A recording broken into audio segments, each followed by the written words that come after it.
Hello friends, Twon here. We're back again for part 2 of the music video breakdown reaction thing. What behind the scenes, going in from behind.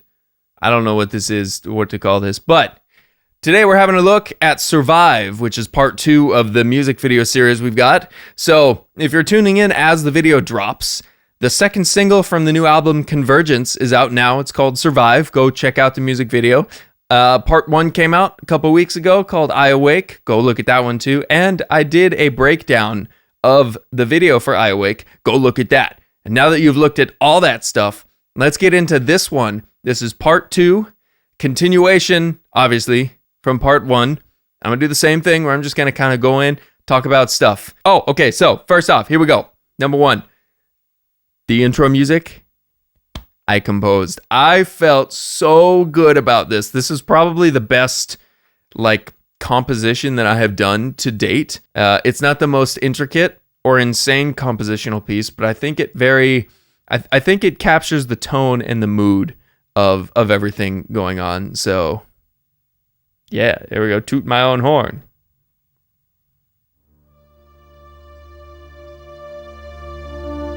And again, this drone footage is ours. We got this.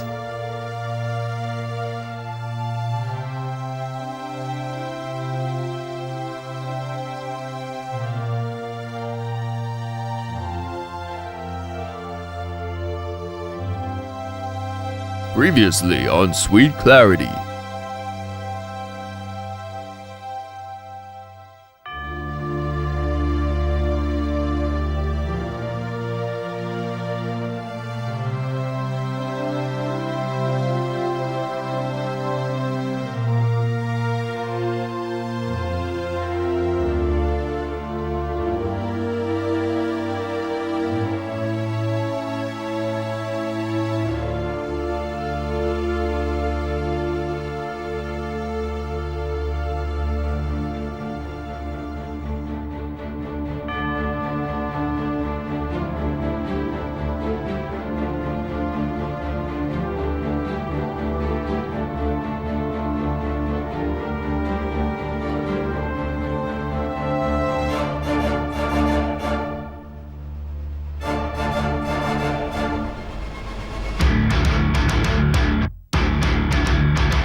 And more forest walking. I cannot tell you, we literally did 2 full ass days of just walking shots.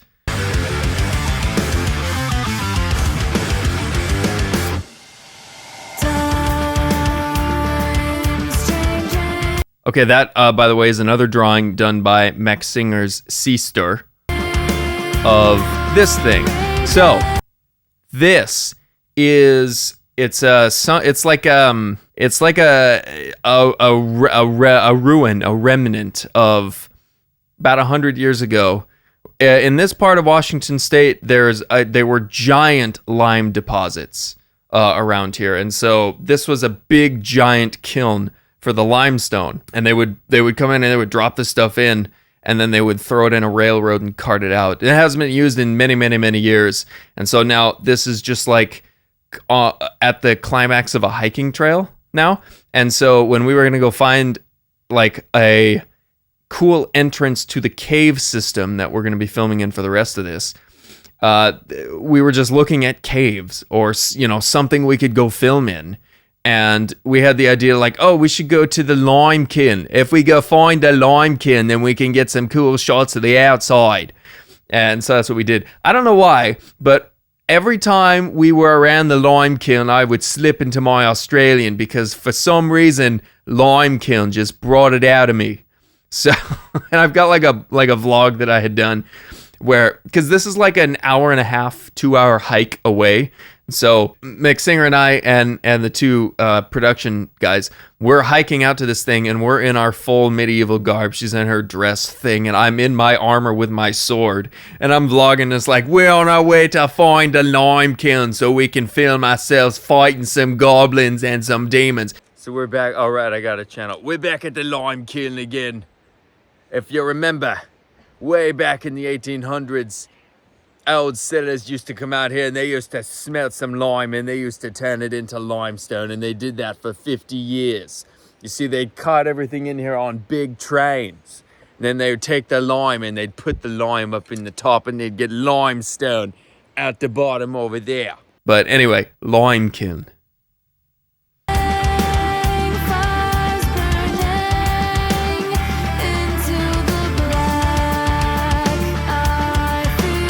I can't remember whose idea that was. We were talking about how she was like, she needed to walk up to the stone and like feel it. And I can't remember if it was her or me, but one of us was like, she should lick it. Like what? Like lick it. And so like, okay.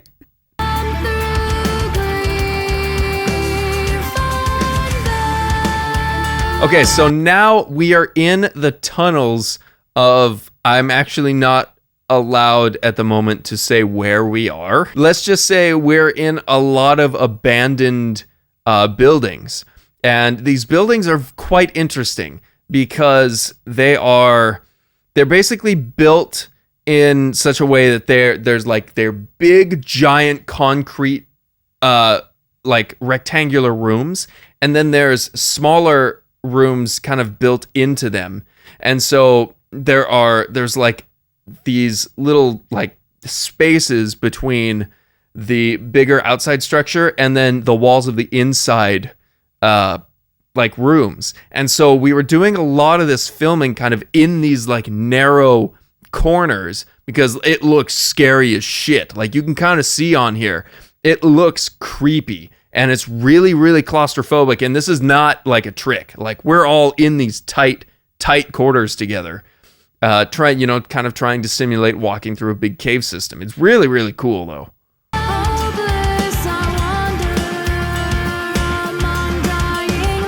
And I hated this for one reason. That gosh darn lantern, man, was the source of so much annoyance when it came to the filming, specifically because that lantern doesn't actually give off any light. So we had the lantern as the prop, and then we had like a light that you could flick into flame mode or something like that, and it would simulate like a flickering fire, like a flickering candle or something. And so one of us or somebody, I was holding the lantern and somebody else would need to be holding the light down lower. So I'm pretty sure like in a lot of these shots, Colin, who is not manning the camera, is like underneath him with this light, and he's like down like this, and we're all just slowly like inching our way backwards together. It's so freaking convoluted. So like this one, McSinger has the light behind. She's got it like right up against my back so that there's no shadows that come weirdly. It's all of these shots took so long to get the lighting like accurate.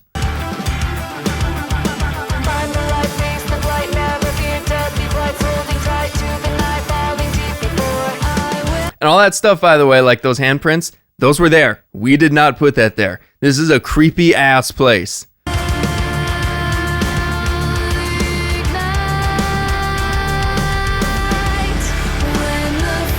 And like these doors, they're just there. We didn't do anything to them. This is just how they exist.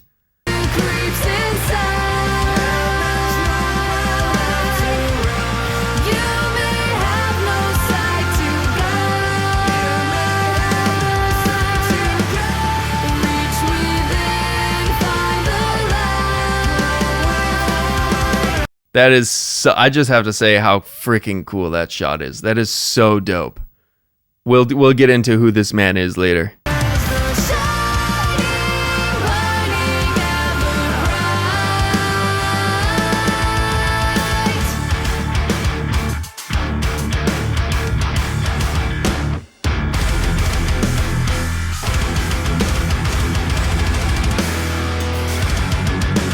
That freaking shot took so long, dude. I hate to keep stalking it, but like that shot where we had to nail the lighting and then nail the camera pan and then she had to time the sword pull out That took so long, dude. And the other thing I have to mention, I don't understand. These couple days here felt like a freaking fever dream, man. So while we were filming this in these echoey, damp ass like cave tunnel, concrete room system things, whatever this is, there was like, I shit you not, there was like a seance that started happening somewhere in another like thing, but it came echoing up to us and it was loud as shit. And it was like, I swear to God, it was like people trying to summon the dead or something. It was like a circle. Apparently one of the camera crew guys went up to go look at it, and apparently it was just a bunch of people.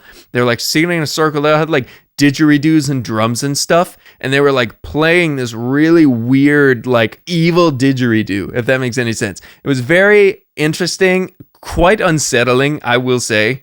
And this is going on through like 50% of these shots. It's really strange. Oh yeah, so this freaking guy, he has a name, I can't remember. It's something weird like Winston or something. But he's like a paper mache head that Colin, one of the producers, just like had. And so we decided to use him. And so the shot that we did was we were throwing him out into the hallway. Took like 10 tries to get his stupid face to land properly. He kept spinning around on us. But yeah, that's Winston.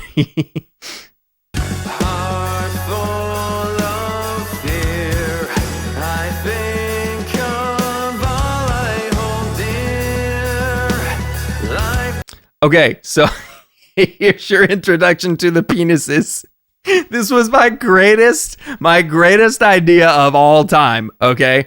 I wanted us to go up against monsters in the caves, but instead of wielding knives, they were wielding dildos. I still think to date that's my greatest idea ever. But for this shot ever, this one was really, really hard to nail. So Turner is the guy who's running the camera. So, and Colin is in the dark down this hallway with a penis. I'm calling them penises from now on, by the way. He's got a penis in his hand. And so what we have to do is he's got to throw it, and it's got to be at the perfect height to get into camera. And then the camera has to back up. And I've got one that's already stuck to my chest. And as I like get, thrown back by the force of the penis, I have to fondle the penis on my chest so it moves as if it just stuck to me. Like, this was directly to parody Lord of the Rings. So, when they're in the mines of Moria and Boromir's like, they're getting ready to like close the doors as the orcs are coming. And that arrow kind of comes by and like, and he like kind of, sees it as it like sticks and then does the thing. That's what we wanted to do. And I was like, dude, we got to do that with penises. And we're like, dude, even funnier. What if you get stabbed with the penis, but because it's a penis, it doesn't hurt you? I was like, that's an idea right there.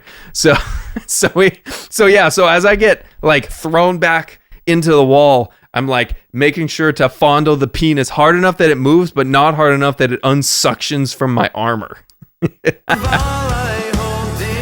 Penis, boom, fondle.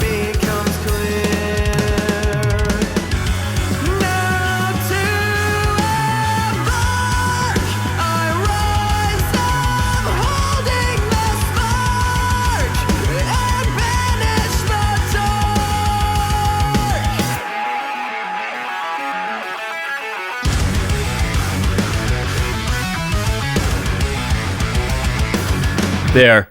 Okay, so this is Jackson Newcomer. That's his name. He's not actually an actor, but he does some acting gigs on the side. He was in the makeup chair for 3 hours for this.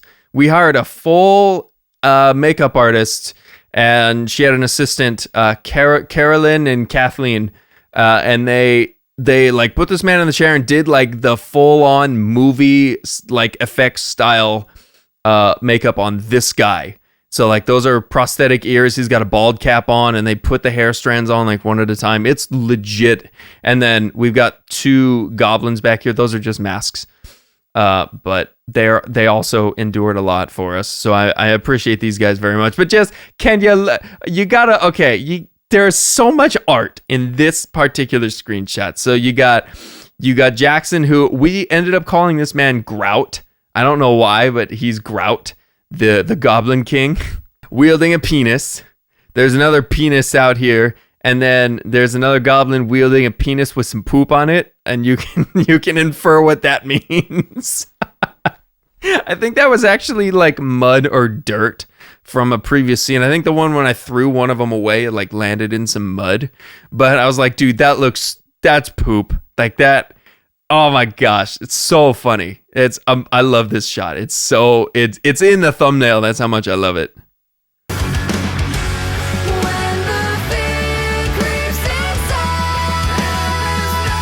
Okay, this upcoming... Oh, look at that. That's a scary screenshot. This upcoming shot also took forever. I'll show it to you and then talk about it. So, when he catches this sword, by the way, he's actually catching it at like full speed. And like I said, this sword is sharp. So, I was extremely hesitant to do this scene. There was a lot that went on. I practiced a lot on the strike. And basically what I was trying to do was, because we did the shot before and I swung slowly to make sure not to chop his frickin' fingers off. And it looked slow. And the one thing that I hate is slow, unbelievable action scenes, if that makes sense. Like, that's why I cannot stand some of the new Star Wars things, like when Rey is like lightsaber training and she's doing and she's like swinging like this really slow and like doing this stuff. I'm like, that is not how you do that.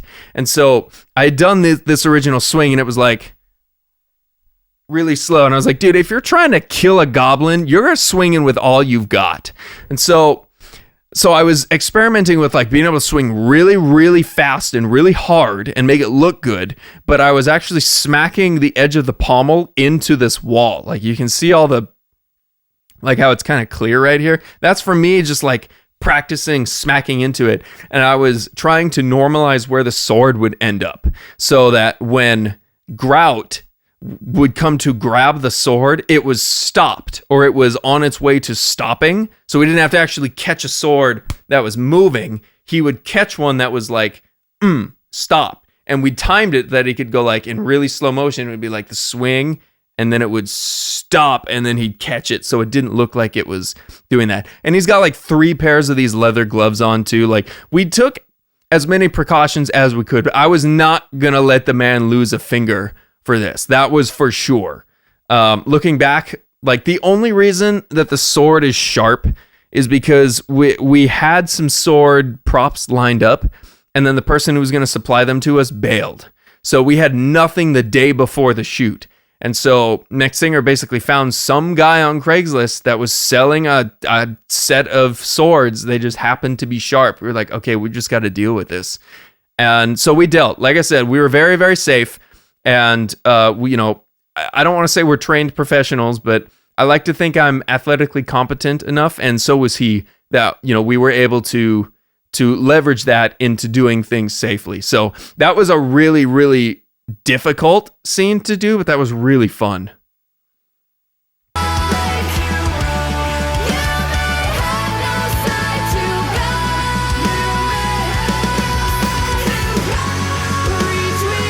It just looks so good.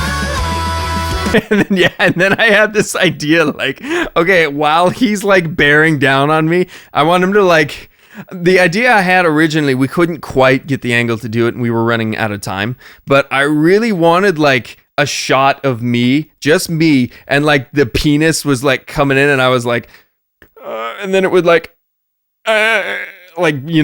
push up against me like really awkwardly. We didn't have time to get that shot, unfortunately, but just the fact that he's like getting ready to poke it into my face and I'm like, oh my God, I think it's super funny.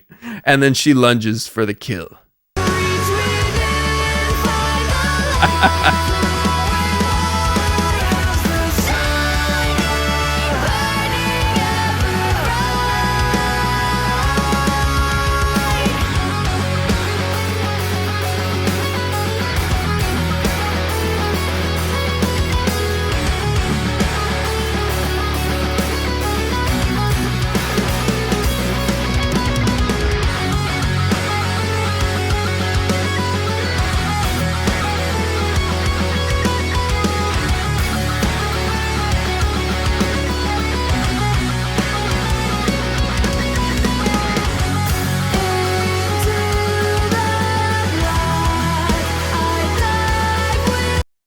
That shot, oh my gosh, it looks so good.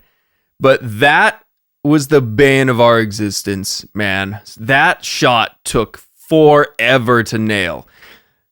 Let me tell you why. Let me break it down. I'm going to go a little bit more in depth on this one. So check this out. It's a long shot. It's like almost 30 seconds. So the scene starts with the lantern on, which means we have the actual lighting light on as well. And it's kind of just out of frame sitting there to get us lit properly.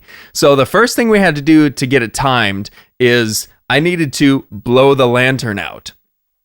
So we've got Colin like prone, like reaching out to grab the light while staying out of camera frame and without casting a shadow with his hand.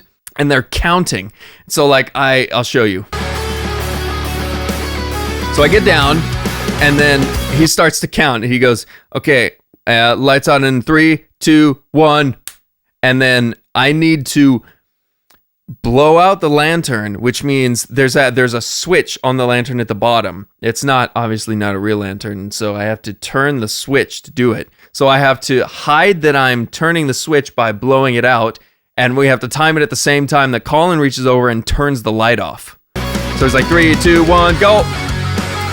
And we had to time it just perfectly that the light went out as the goblins run by. It was so difficult, man, so difficult. Okay, then I have to get out as if I'm safe, and she has to pull me back. And now in this specific take, which is the one that we kept, I fell back, and the armor is digging into her foot. And I'm a big fat guy. Well, that's not true, but I'm a bigger dude. I'm 180 pounds. There's 180 pounds pushing the sharp edge of this metal down into this woman's foot. And she's just sitting there just taking it. As we're like, can't move. We got to nail this. So she's sitting there just like raw dogging this thing. And then Colin's calling out, okay, Goblin, come back now. And then he's like, slow. And turn. And go. And then he has to go run off. And there was a lot there. But it was awesome.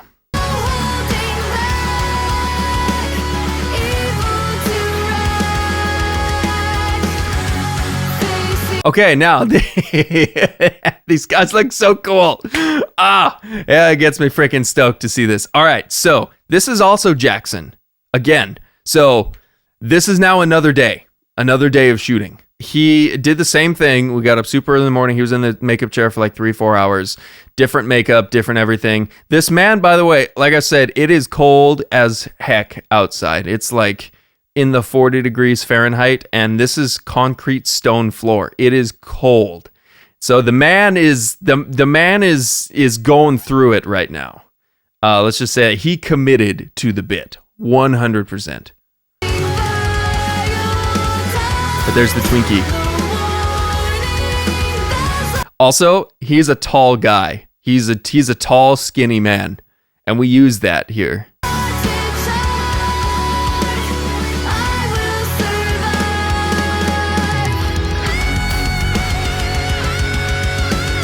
He's so good. His acting looks so good. He looks legitimately terrifying. I love this so much.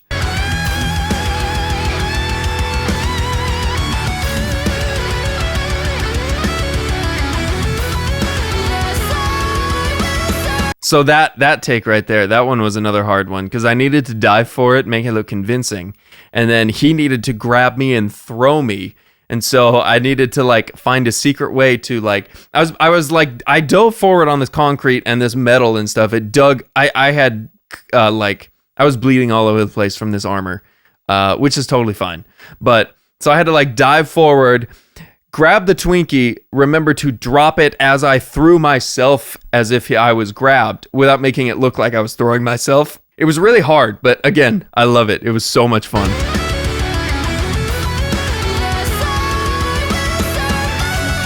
I had to get choked. And that one, okay, so that scene right there, I'm sorry, I hate to keep stopping for me, but this scene, this one, they needed me to like get my head thrown back, and I was like, all right, I'll commit. And I rocked myself on this concrete floor. Like everyone heard it. I went donk against the back. And like I kept going a couple times, and I was like, are we done? I gotta be done. And I just like laid there for 30 seconds. I was like, that was probably not a good idea on my part. I rocked myself.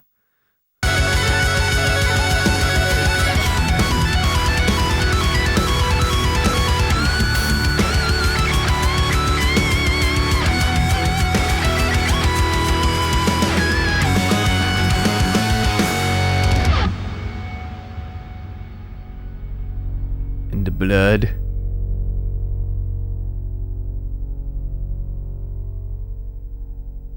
All the blood. And again, we had our makeup artist come in and give him the gash. It looks really good. Looks like really, really cool.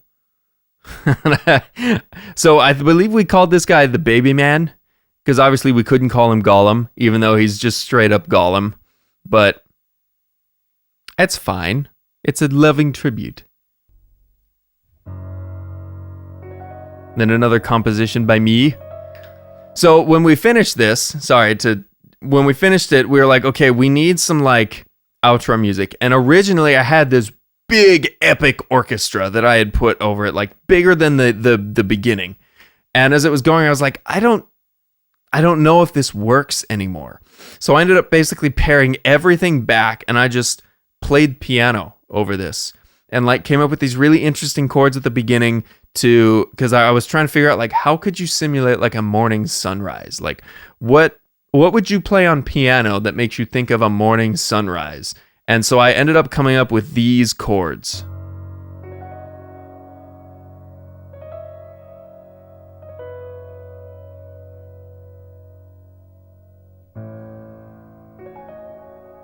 Just feels like sunrise, you know? I think it's also I definitely took a lot of inspiration from like Breath of the Wild for that one, because like very, very sparse piano things. But yeah, that was interesting. I think what made this one difficult is the orchestra, or some version, I can't remember exactly what version, but this final piano thing was not in the first cut. And so they had cut all the scenes and everything together already to match the timing of what the orchestra was doing. Now, for people who don't really know much about film scoring, one of the things that you really have to be cognizant of is the music has to have these hits on time with what's going on screen. And so when I was playing the piano part, I actually didn't have like a click or anything going on. I was playing, like you can kind of see I have my keyboard like right here, and I was watching the film. I was playing and I was watching the film, and I needed to hit the chords as the scene was transitioning to kind of nail that same, like, you know, the same flow. And so like they're walking here and then boom, as it changes. It was hard, but it was pretty cool. And now we're up finally out of the freaking caves. We spent 3 days in those freaking caves, man. It was so depressing, horrible. And then I got to throw my lantern away. That was the best scene of all time. I hated that lantern.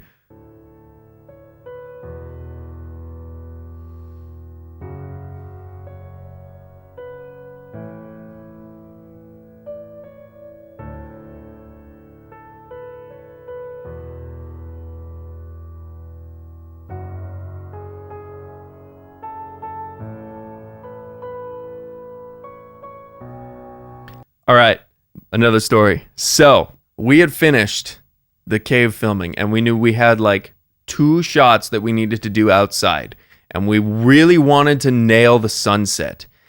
So we got out of the cave and we were like, oh my God, we have like 5 minutes. We gotta go. So we hauled ass up to the top of this hill where we knew we needed to do the final shots. And we...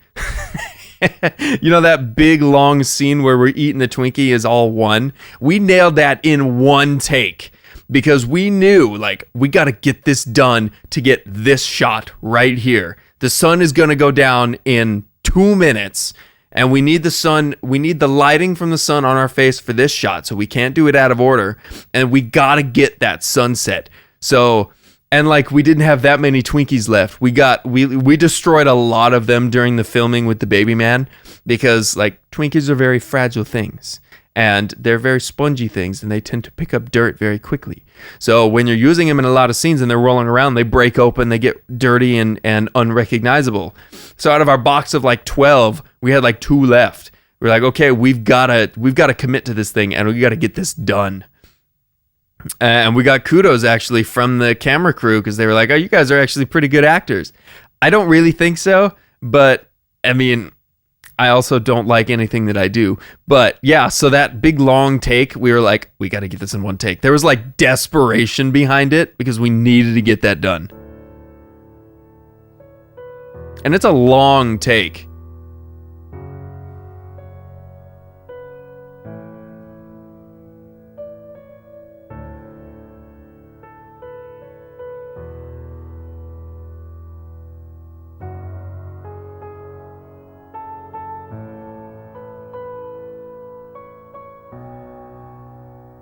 And then we nailed it. It was perfect.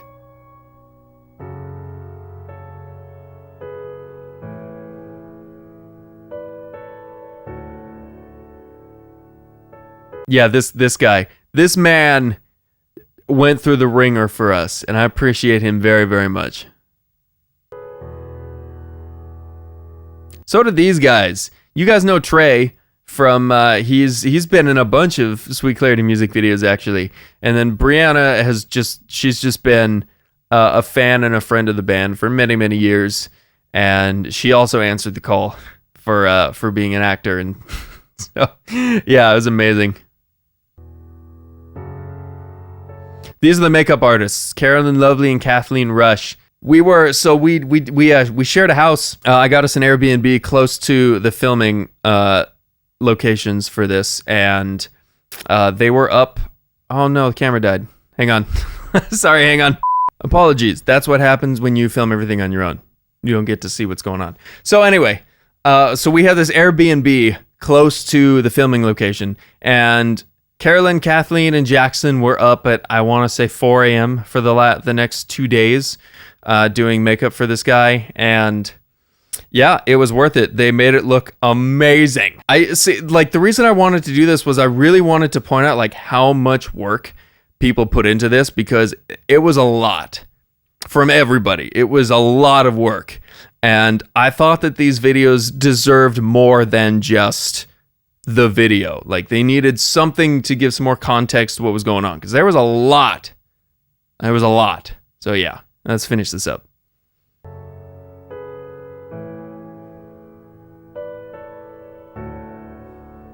And Vigo was the man who that's his armor, by the way. So big shout out to him for that. Yeah, it looks really cool.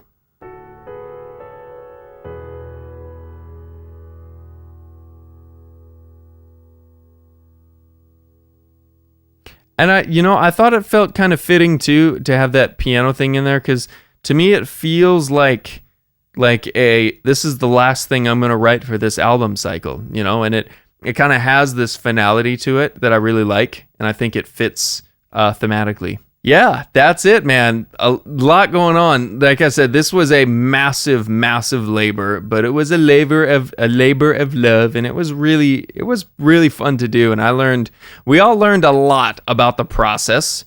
And would I do this again? No, I don't think so. We would definitely not go for this kind of story only approach ever again. But you got to do everything once. You know what I mean? We did it once, and now we know how it goes. So, yeah, it was pretty fun. But thanks, everybody, for sticking around. As always, I appreciate it so very much. Coming up next is the next music video. And then after that is going to be the conclusion of the story so far for the story so far. There's much more to come.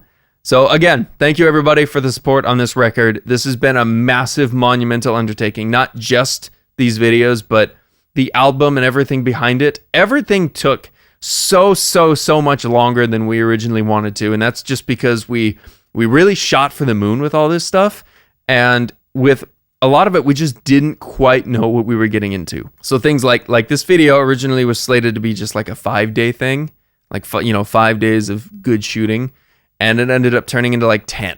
So, stuff like that where things just kind of snowball. And it's not because we didn't, I have to say this properly because I don't want to disparage anybody involved. It's not because we didn't know what we were doing. I think because all of us collectively hadn't quite had an experience like this before. We were just a touch naive about exactly what it was going to take. And so we had maybe planned some things too close together or anticipated things taking, half as long as they were actually supposed to take. So there was a lot of work that went into it. And I'm just super stoked with how it turned out. So I'm going to shut up here. This has been long enough. So again, thanks everybody for supporting the record. I appreciate it very much. And we'll see you in the next one. Cheers.